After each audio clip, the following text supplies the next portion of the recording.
Assalamualaikum warahmatullahi wabarakatuh. Perkenalkan nama saya Argi Selamat Ramadan dari Universitas Nusa Putra Fakultas Teknik dan Desain. Di sini saya akan memaparkan materi untuk memenuhi tugas UAS perpindahan panas dosen pengampu Bapak Muklis Ali MT. Nah, langsung saja kita pemaparan ke materi teman-teman.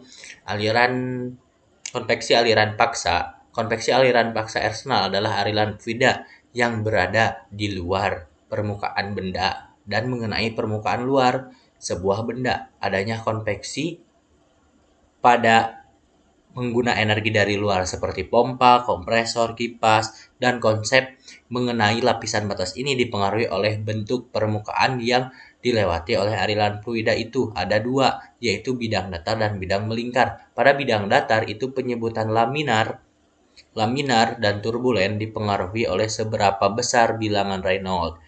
Pada bidang melingkar atau bola sangat berbeda dari bidang datar yang terjadi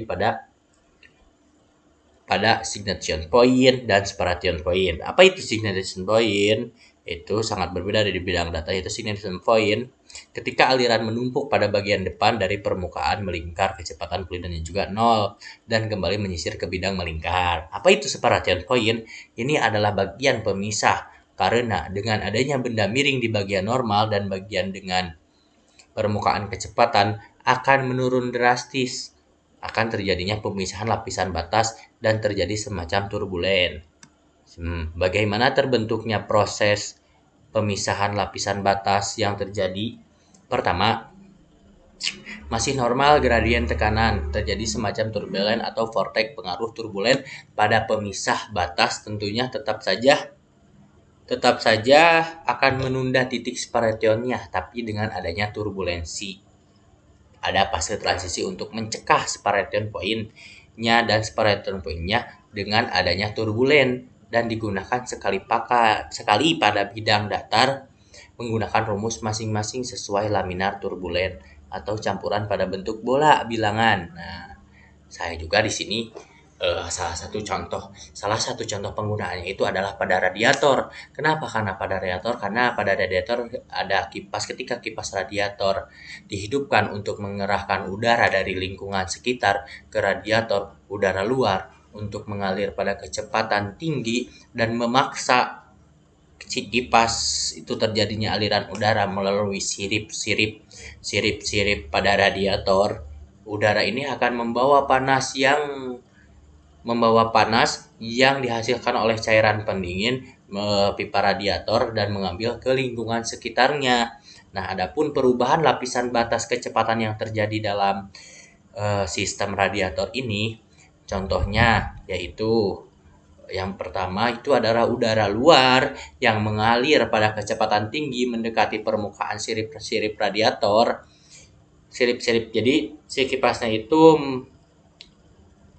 menyemburkan angin kepada sirip-sirip radiator. Nah, yang kedua, ketika udara menghantam permukaan sirip radiator, lapisan batas mengalami peningkatan tekanan terdistorsi, jadi ada peningkatan paksaan, itu mengenai kipas, yaitu adanya peningkatan tekanan ini menyebabkan udara melengkung ke atas dan ke bawah sirip-sirip radiator membentuk aliran turbulen.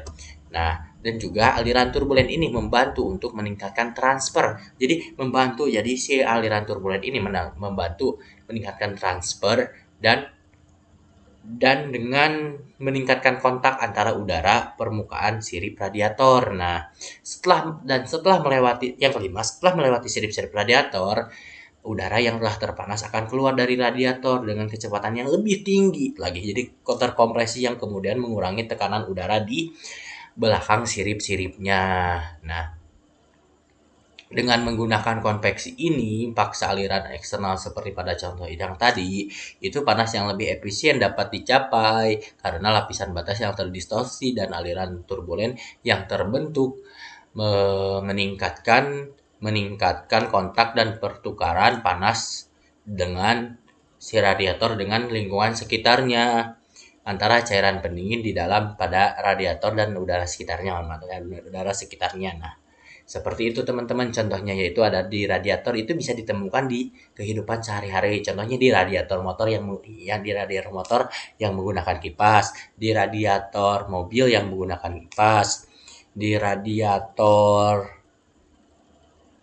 motor 2 tak juga ada, itu menggunakan kipas juga. Nah, sekian pemaparan dari saya yang singkat, padat, dan jelas ini. Wabillahi taufiq walhidayah. Wassalamualaikum warahmatullahi wabarakatuh.